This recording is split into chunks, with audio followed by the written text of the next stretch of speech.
From the early centuries after the death of Jesus, there is a Jewish Talmudic story called the Oven of Achnai.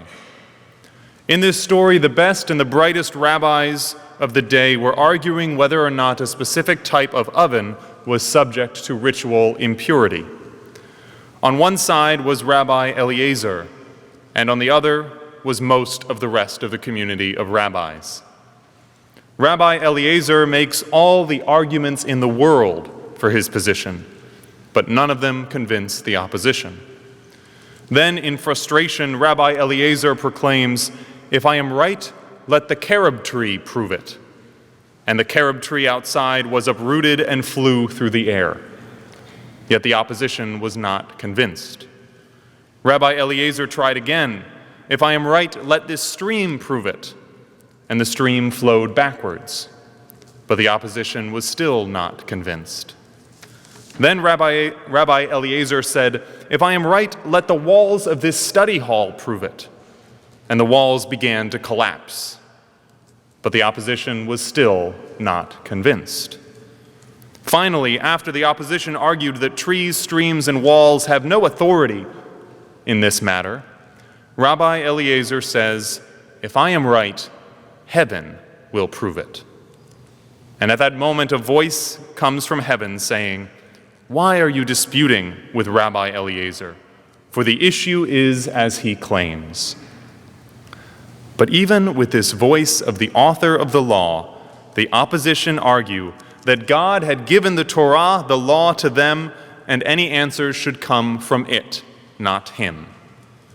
Basically, God could not add to or elaborate on what was given.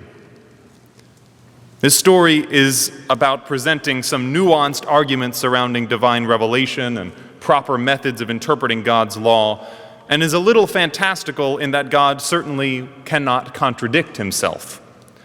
But the attitude of the opposition in this story is a good image for an all too common human response to God. The opposition here argued that God had no authority over the law, that it was outside his active domain. And that is very much like the arguments that we can make. We argue that many aspects of our lives, our careers, our preferences, our politics, our entertainment, our time, our possessions, or our decisions are outside God's domain. This was the argument of Pilate in our gospel. The laws of the Roman Empire forbade anyone from claiming authority apart from or in opposition of Caesar. And so, in order to block God from entering the realm of first-century politics, Caesar's representative denounced and executed not some political rival, but the Alpha and Omega, the source and destination of all authority and power in the heavens and on the earth. This was also the argument of the Pharisees and Sadducees, who were sure that they knew better than anyone how to recognize the Messiah. And this was even the argument of Peter, who, when Jesus predicted his death and resurrection, rebuked Jesus, saying, "God forbid, Lord, no such thing shall ever happen to you." But I think the events of our gospel today and those that follow, the passion and death of our Lord, demonstrate the futility of our efforts to block God from his domain, no matter our intention.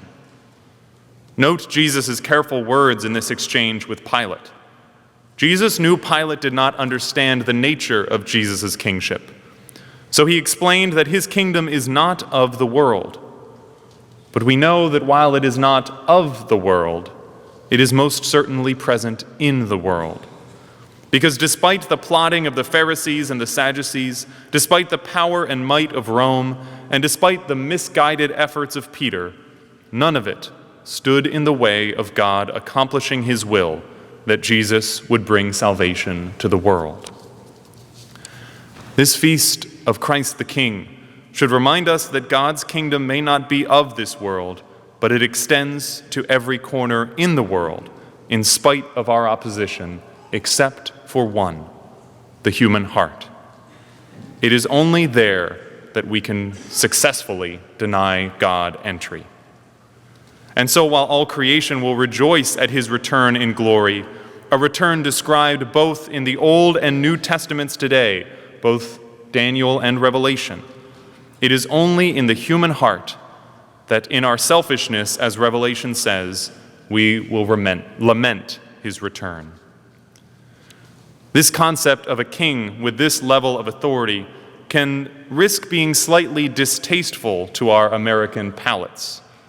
And as Thanksgiving approaches, we are reminded of the great value we place, often rightfully so, on freedom. But our faith teaches us, and I believe history shows us, that freedom from any authority is merely the freedom to choose our oppressor, whether it is a political leader, an ideology, possessions, or our passions. It is only with Christ as our King that we can find true freedom, not a freedom from authority, but a freedom for excellence and virtue. With a freedom for excellence that comes with God enthroned in our hearts, we need not worry about the state of the world. Our psalm today comes from the part of the Psalter written from the perspective of Judah in exile.